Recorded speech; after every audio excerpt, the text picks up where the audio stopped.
Selamat siang Pak Greg dan teman-teman. Apa kabarnya hari ini? Saya harap kalian semua baik-baik saja. Hari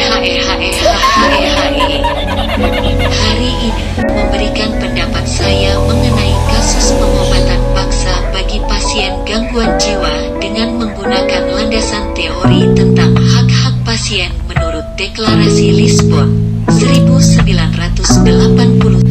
Maaf Pak Greg dan teman-teman, saya masih menggunakan Google Translate Voice karena suara saya lirih dan sering engap, megap-megap atau terengah-engah jika berbicara. Sebelum memulainya, marilah kita bersatu dalam doa. Dalam nama Bapa dan Putra dan Roh Kudus, amin. Bapa di surga, terima kasih atas segala berkat dan penyertaan-Mu pada hari ini. Tuhan Yesus menyiapkan diri dengan sungguh untuk menjalankan tugas berutusan dari-Mu. Kami bersyukur atas kesempatan yang Kau berikan ini.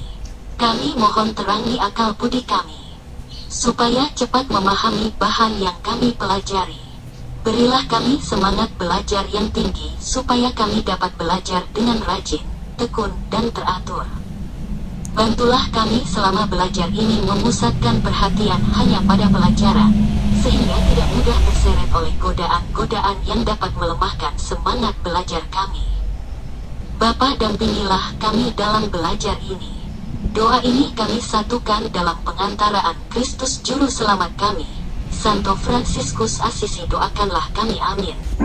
Menurut saya seharusnya rumah sakit mengizinkan pasien untuk melakukan tindakan medik tanpa obat antipsikotik.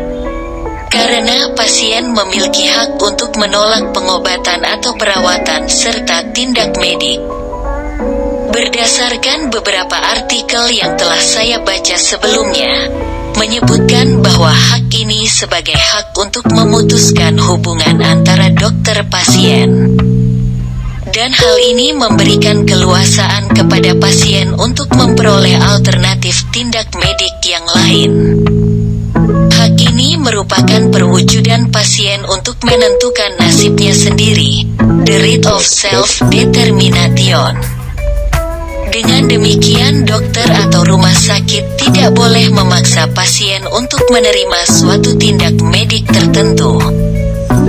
Melainkan dokter harus menjelaskan risiko atau kemungkinan yang terjadi bila tindak medik itu tidak dilakukan.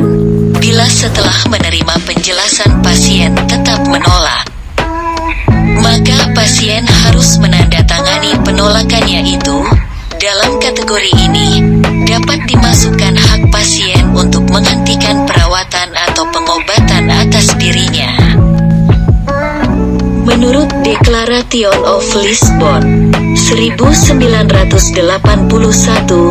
The Rights of the Patient, disebutkan beberapa hak pasien, diantaranya hak memilih dokter, hak dirawat dokter yang bebas, hak menerima atau menolak pengobatan setelah menerima informasi, hak atas kerahasiaan, hak mati secara bermartabat, hak atas dukungan moral atau spiritual.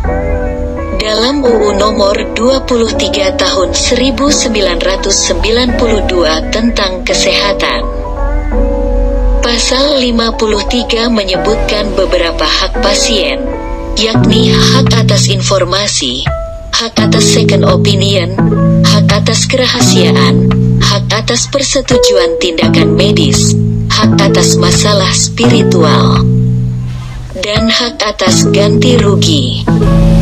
Sekian pendapat saya mengenai kasus perawatan paksa kepada pasien yang sakit jiwa yang berlandaskan teori menurut Declaration of Lisbon dan UU Nomor 23 Tahun 1992 tentang Kesehatan Pasal 53.